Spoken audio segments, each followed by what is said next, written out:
ashes of the sweet land of misery. Ayiti Cherie, abandoned, neglected, forgotten, a rejected nation. She speaks, but her message is not received. Her voice has fallen upon deaf ears, and nobody really cared about the pain and the burden that she had to bear daily. Even before January 12th, I mean, really, did it have to take a natural tragedy to spark up your supernatural abilities to intercede? Please. Ayiti is not looking for your sympathy, just untainted soil to plant a seed. Because in her womb is a poem just waiting to be conceived, yet mute for so long. Haiti releases her frustration in a song. She moans and she groans. She cracks open her mouth and she lets out a shout. Her voice releases what sounds like 1,000 baritones. She sings through quakes that causes the earth to shake until the nations tremble, and she demands their attention.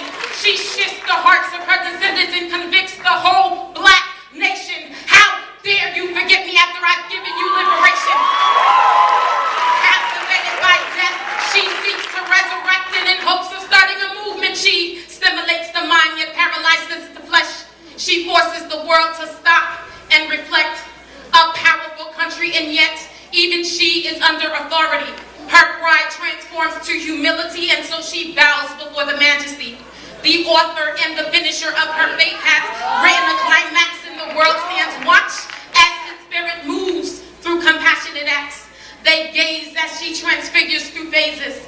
This is a divine transportation to her divine destiny. The world freezes as they witness her stories unfold, forced to self-educate on stories never told.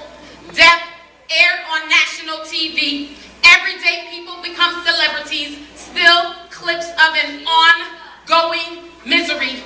Frozen images transmit a wave of emotions. Do you feel the shock? Voices of the unknown penetrate the soul.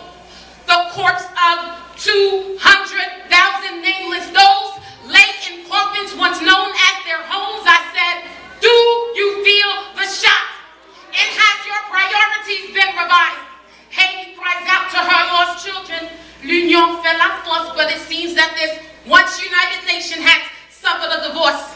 And so she seeks to reclaim her children who pretend to be from another nation. Haiti searches for her descendants who once rejected their inheritance, and so souls once sold now return to their mother. Ayiti Cherie, your riches lay buried in poverty, but who will search deep enough to come across this discovery? And in the midst of a people whose remains are forced to remain in a horizontal position, who will stand upright and fight? And I can't help but to think, was there an Abraham in whom God shared his plan? And was there a Moses to oppose it? And was there a Jonah who was given a word yet refused to deliver? And was there a Lot who caused God's work to stop temporarily? Haiti still stands unlike Sodom and Gomorrah. Restoration cometh tomorrow. No more sorrow. Like the stripes on Jesus' back, your cuts and bruises will mend. Your persecution will end.